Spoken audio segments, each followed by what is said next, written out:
Salut, c'est Frédéric Lacharité, courtier hypothécaire. Je vous présente mon émission Indépendance financière et hypothèque, dans laquelle je vais parler de finances personnelles, d'argent, de trucs pour arriver à l'indépendance financière et bien sûr d'hypothèque.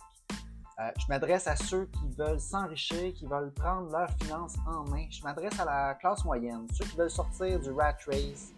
Je vous transmettrai ma formule pour atteindre l'indépendance financière. Donc, je vous invite à vous abonner à ce podcast. Ce sera un honneur pour moi de vous parler d'indépendance financière et d'hypothèque. Salut, vous écoutez Indépendance financière et hypothèque, c'est Frédéric Lacharité. Aujourd'hui, je vous présente une deuxième émission en format entrevue. Mon invité aujourd'hui, c'est Mathieu Vallée. Mathieu est conseiller en sécurité financière chez Industriel Alliance. Mathieu est un expert en assurance vie invalidité. Souvent, mes clients vont avoir des questions liées à ces types d'assurances-là. Comme mon domaine, c'est l'hypothèque et que j'ai pas d'expertise en assurance vie invalidité, je vais les référer à Mathieu. Pendant l'entrevue, j'ai appris plusieurs choses. La différence là, entre une assurance vie et une assurance hypothécaire, les choses qui peuvent faire varier la prime, le processus pour être assuré au Québec. Super intéressant. Je vous encourage à écouter l'entrevue que j'ai faite avec Mathieu et je vous souhaite une bonne écoute. Salut Mathieu, premièrement, bienvenue. Je suis vraiment content de t'avoir sur l'émission pour te poser quelques questions sur l'assurance de personnes. Salut Frédéric. Salut, peux-tu te présenter et puis expliquer ce que tu fais comme travail dans les services financiers? Oui, bien certainement. Premièrement, je tiens quand même à te remercier de ta confiance, de me laisser parler d'assurance. Mon nom, c'est Mathieu Vallée. Je suis conseiller en sécurité financière. Mon travail, mon rôle, en fait, c'est d'établir des plans financiers pour atteindre une autonomie, une sécurité financière optimale. En gros, c'est de faire vraiment un grand bilan financier, regarder les besoins et offrir des recommandations pour aller chercher la sécurité financière d'une personne ou d'une famille. Ma prochaine question, ça serait pour une personne, un couple qui songe à s'acheter une maison, quels sont les types d'assurances de personnes à considérer? On va regarder principalement pour une assurance prêt hypothécaire. Et généralement, on va regarder aussi s'ils ont besoin d'une assurance invalidité pour payer leur hypothèque en cas d'invalidité. Donc, quoi la différence entre une assurance hypothécaire et une assurance vie? Surtout une question de marketing, parce qu'en fait, une assurance hypothécaire, c'est juste pour faire penser que c'est aussi pour couvrir une hypothèque. Tandis qu'une assurance vie, ça couvre une vie. Dans les deux cas, ça couvre le décès. Je dirais, où est-ce que la plus grande différence, ça va être vraiment quand on va comparer ceux offerts par les banques ou les institutions financières que les assureurs privés. La prime, premièrement, va changer. Dans le fond, quand on va prendre une hypothèque, on va souvent faire un amortissement sur 20, 25 ou 30 ans. Mais de cet amortissement-là, on va avoir un terme qui va être renouvelable à chaque 3 ans, 4 ans, 5 ans. L'assurance, elle est là pour le terme. C'est-à-dire que si c'est un renouvellement sur 5 ans, dans 5 ans, l'assurance va être revue. Donc, la prime va être ajustée en fonction de l'âge qu'on va être rendu.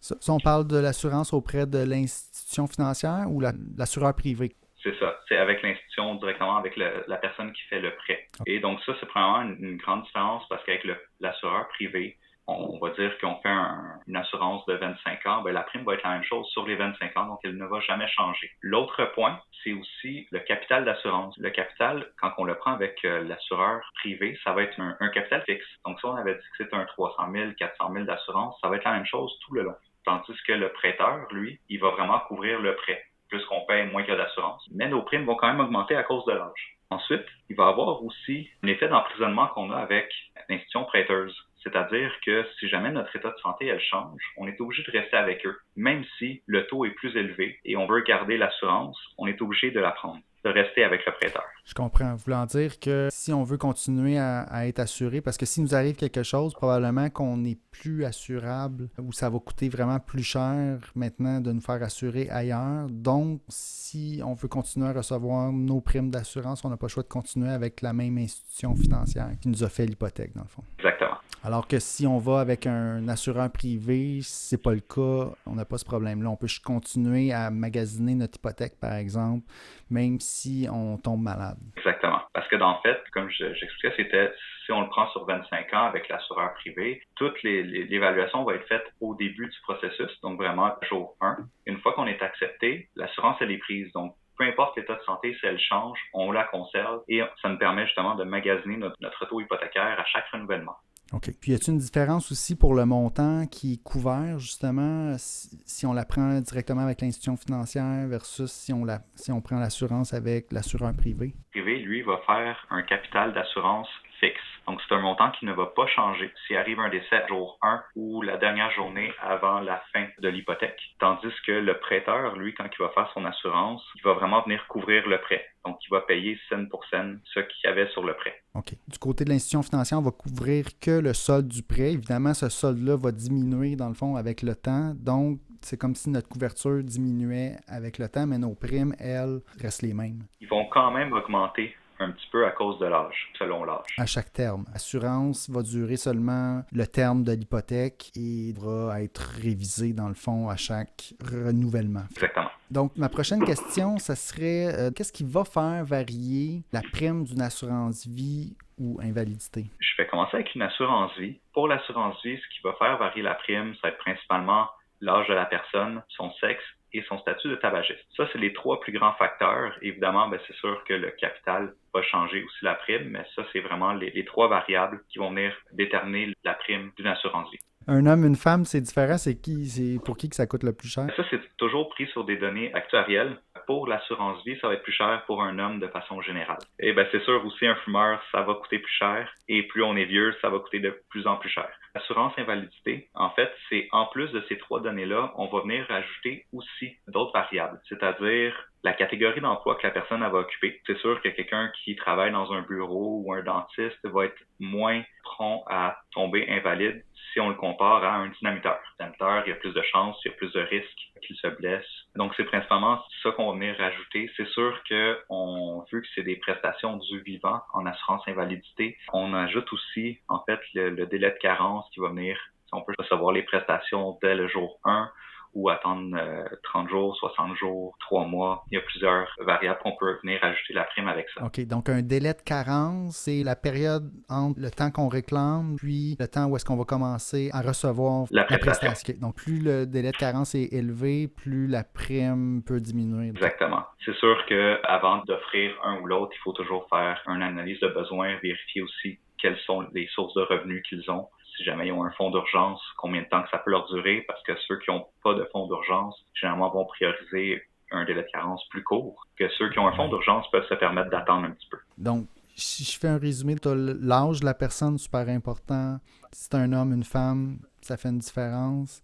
Ensuite, évidemment, tu as le montant qui est couvert, qui doit être un gros morceau. Là. Ça doit être le numéro 1. Dans le fond, si on est couvert pour 300 versus 600 000, ça doit être comme le double. En fait, c'est pas nécessairement le double parce qu'il y a des bandes de taux. Je fais un exemple un peu fictif, mais si on dit que pour un homme de 30 ans non-fumeur, de 0 à 50 000, on va dire que ça coûte $1 le 1 000 d'assurance. Mais peut-être que de 50 à 100 000, ça va coûter 93 sous. OK. C'est pas tout à fait proportionnel, mais il y a quand même une bonne corrélation, évidemment, entre le montant couvert et le montant de la prime. Donc, quelqu'un qui veut une assurance de personne, donc soit vie, invalidité, normalement, comment ça se passe? C'est quoi les étapes? La première étape, ça va être en fait faire une analyse de besoin. C'est-à-dire voir en fait c'est quoi le besoin que la personne a parce que c'est sûr qu'au Québec, on est obligé de faire une analyse avant de vendre un produit. C'est vraiment en fait de passer en revue c'est quoi les actifs d'une personne, c'est quoi ses dettes, regarder c'est quoi ses objectifs parce que peut-être qu'une personne n'a pas nécessairement un besoin en assurance. Fait que c'est vraiment de faire un profil financier de la personne. Je dirais, pour faire une analyse, prévoir environ 30 à 45 minutes. C'est sûr que ça va dépendre aussi d'une personne ou un couple. Un couple, c'est toujours un petit peu plus long. Ouais. On veut aussi quand même établir les objectifs de la personne, donc que ça soit pour de l'assurance ou de l'épargne. Les deux sont quand même interconnectés. Mais si on y va vraiment sur de l'assurance, faut quand même faire les objectifs. C'est quoi le but de l'assurance? Parce que, évidemment, ce n'est pas juste au décès, ça peut être utilisé dans des stratégies de retraite. La première chose, ça va être vraiment de faire un bilan financier. OK. Puis des objectifs, ça peut être quoi? Donc, pour la retraite, exemple, avoir un revenu X à la retraite, ça pourrait être un des objectifs. D'autres exemples? C'est sûr, le revenu de retraite en est une. Ça peut être, par exemple, avoir une valeur successorale plus élevée au décès, mais je dirais principalement, c'est les deux options comme objectif financier. Deux objectifs financiers, donc revenu à la retraite, puis ce qu'on veut léguer finalement à notre succession en héritage. Exactement. C'est sûr, ça peut être aussi pour offrir un remplacement de revenus au cas où il y aura un décès prématuré. Peut-être protéger pendant la vie active au travail. Protéger son conjoint aussi, peut-être, cas de décès. Conjoint, la famille en général. Conjoint, enfant, amener ses enfants jusqu'à maturité pour qu'ils manquent de rien en cas de décès, invalidité.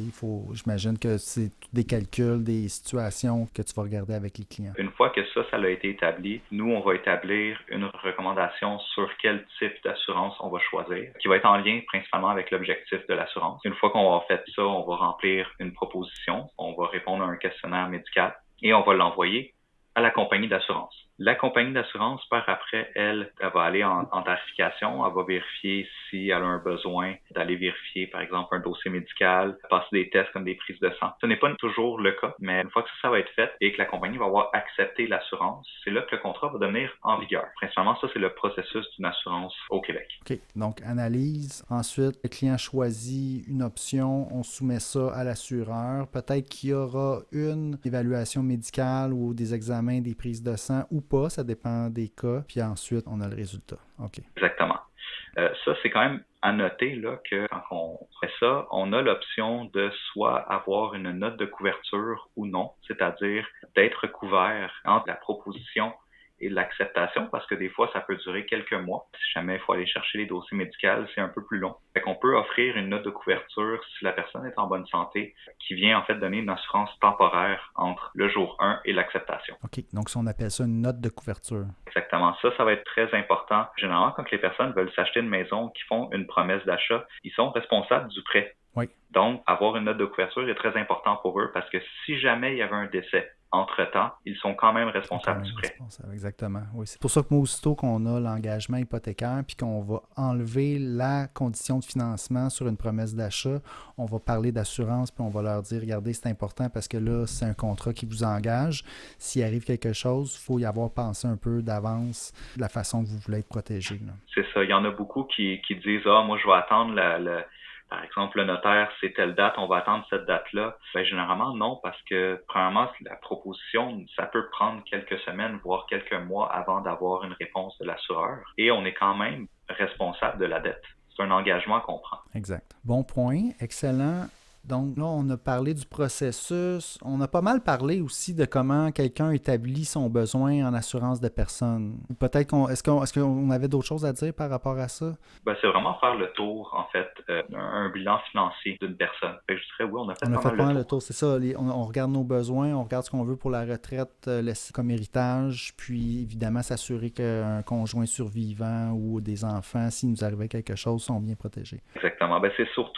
C'est là souvent qu'il y a un petit déclic, l'achat d'une maison, d'une propriété. Quand on a des enfants, c'est là qu'il y a un déclic qui se fait chez les personnes en se disant, c'est vrai que là, ça serait important. Si jamais il arrive de quoi, je veux pas que ma famille doive vendre la maison, vivre sur un seul salaire quand j'ai quelques enfants à la maison. Fait que c'est là vraiment qu'ils se disent, c'est vrai que c'est important. Absolument. OK. Avant-dernière question. Évidemment, comme tu le sais, là, mon émission s'appelle Indépendance financière et hypothèque. Donc, j'aime ça à chaque émission, parler d'indépendance financière. Donc là, je te poserai la question, quel rôle joue l'assurance pour atteindre l'indépendance financière? En fait, les deux sont assez bien reliés. Moi, je travaille vraiment dans la sécurité financière, donc c'est-à-dire on veut prévenir un imprévu qui pourrait arriver dans la vie d'une personne, que ce soit un décès prématuré, une invalidité ou une maladie grave. On veut s'assurer que cette personne-là va être protégée, donc que son indépendance financière soit aussi protégée. Parce qu'on ne veut pas que la personne fasse « finalement, m'est arrivé quelque chose, je dois prendre toutes mes économies pour me soigner et finalement, il faut recommencer à zéro. » Donc, c'est vraiment, en fait, aller chercher une tranquillité d'esprit pour parer n'importe quelle situation qui pourrait arriver. Fait que dans le fond, c'est ça. On travaille fort pour justement cheminer vers l'indépendance financière. À un certain point, ça vaut la peine de protéger ce qu'on a pour s'assurer que même s'il nous arrive une bad luck, qu'on arrive quand même à l'indépendance financière comme on a prévu. C'est pour protéger notre cheminement, notre arrivée vers cet objectif-là. Oui, faut noter aussi que dans les produits d'assurance, il y a beaucoup de stratégies de retraite qui peuvent être faites. Fait que ça fait partie aussi peut-être des solutions pour avoir une indépendance financière.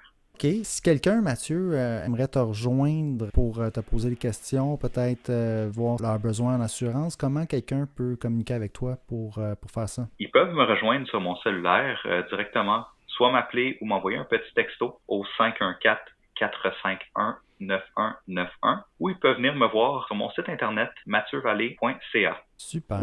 Vraiment content, Mathieu, de t'avoir parlé. J'en ai appris sur l'assurance avec les réponses que tu m'as données aujourd'hui. Ça me fait vraiment plaisir que tu aies accepté mon invitation. Certainement. Merci. Écoute, Frédéric, pour l'invitation. Yes. Sur ce, je vais terminer l'émission en disant tout le monde vous souhaite un bon cheminement vers l'indépendance financière.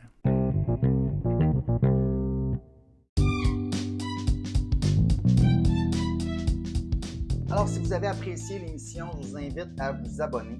J'ai aussi une page Facebook à laquelle vous pouvez vous abonner. Ça s'appelle Frédéric Lacharité, courtier hypothécaire. Vous verrez passer mes publications hypothécaires quotidiennement. Si vous avez des questions ensuite d'hypothèque pour moi, achat, renouvellement, refinancement, n'hésitez pas à communiquer avec moi en prenant rendez-vous. L'adresse parleravecfred.com. C'est un site, ça va vous mener directement sur mon calendrier. Vous pouvez choisir la date, l'heure, choisir le moment qui vous convient pour prendre rendez-vous. Ensuite, par courriel à hypothèque au pluriel, donc hypothèque avec un S, à commercial frédériclacharité.com, téléphone 514-243-8994. Toutes ces infos-là sont disponibles dans les notes de l'émission. Puis ça me fera plaisir de parler d'indépendance financière et d'hypothèque avec vous.